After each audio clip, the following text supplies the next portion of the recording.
कब है अहोई अष्टमी और क्यों रखा जाता है इसका व्रत। इस वीडियो के माध्यम से आज हम पूरी जानकारी हासिल करेंगे। नमस्कार, जय श्री कृष्णा, राधे राधे।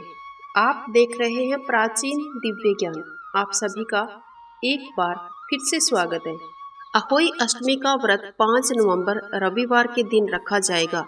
अहोई अष्टमी तिथि का प्रारंभ 4 तारीख मध्य रात्रि 1 बजे से अष्टमी तिथि शुरू हो जाएगी और इसका समापन 5 नवंबर देर रात 3:19 पर होगा। उद्या तिथि में अष्टमी तिथि 5 नवंबर रविवार के दिन है, तो इस दिन इसका व्रत रखा जाएगा। साथ ही इस दिन रवि पुष्य योग का शुभ संयोग भी बन रहा है। इस दिन इस योग में रखे गए व्रत का दुगुना फल मिलता है। अहोई अष्टमी का व्रत बच्चों की तरक्की और दीर्घायु के लिए रखा जाता है। अपने बच्चों की रक्षा और तरक्की के लिए माताएं बहनें व्रत रखती हैं। कार्तिक मास के कृष्ण पक्ष की अष्टमी तिथि के दिन अहोई अष्टमी का व्रत रखा जाता है।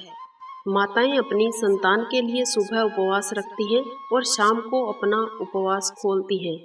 कई महिलाएं तारों को देखकर अपने व्रत का पालन करती हैं, जबकि कुछ महिलाएं चांद देखने के बाद ही व्रत खोलती हैं।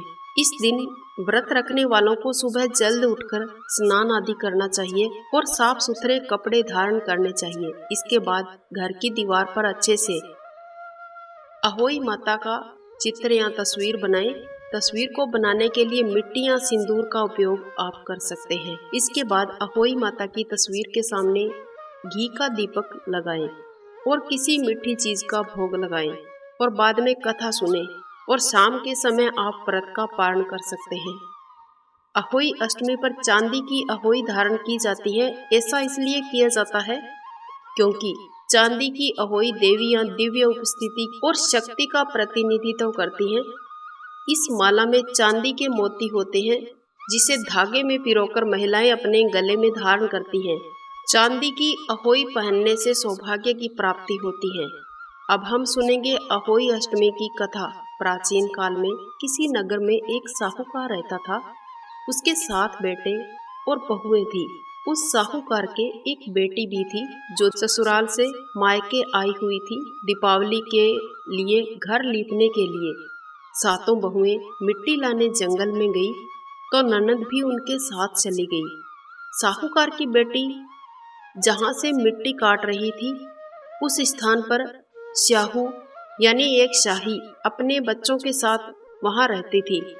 मिट्टी काटते हुए गलती से साहूकार की बेटी की खुरपी से एक शाहू के बच्चे के चोट लग गई और वो मर गया। इस पर शाहू क्रोधित होकर बोली, मैं तुम्हारी कोख बांधूंगी।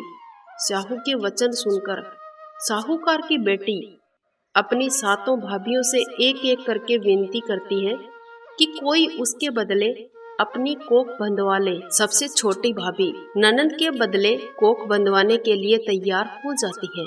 इसके बाद छोटी भाभी के जो भी बच्चे होते हैं, उनकी मृत्यु हो जाती है।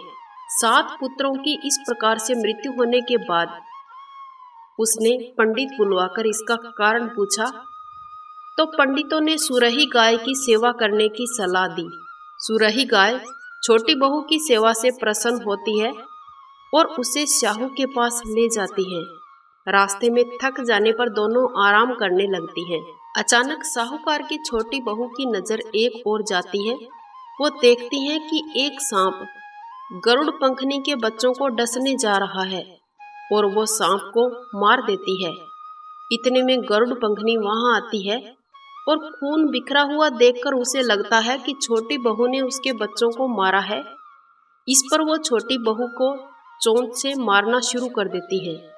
छोटी बहू कहती है कि उसने तो उसके बच्चों की जान बचाई है।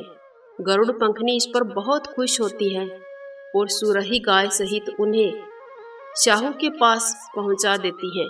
वहां जाते ही शाहू छोटी बहू की सेवा से प्रसन्न होकर उसे 7 पुत्र और 7 बहू का आशीर्वाद देती है। शाहू के आशीर्वाद से छोटी बहू के घर संतान की प्राप्ति होती है और उसका घर फिर से पुत्र और पुत्र वधुओं से हरा भरा हो जाता है। ये थी हमारी आज की कहानी।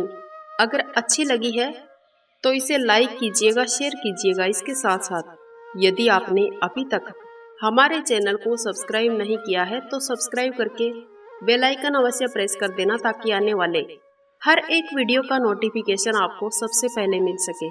मिलते हैं नेक्स्ट वीडियो में। वंदे मातरम। जय श्री कृष्णा।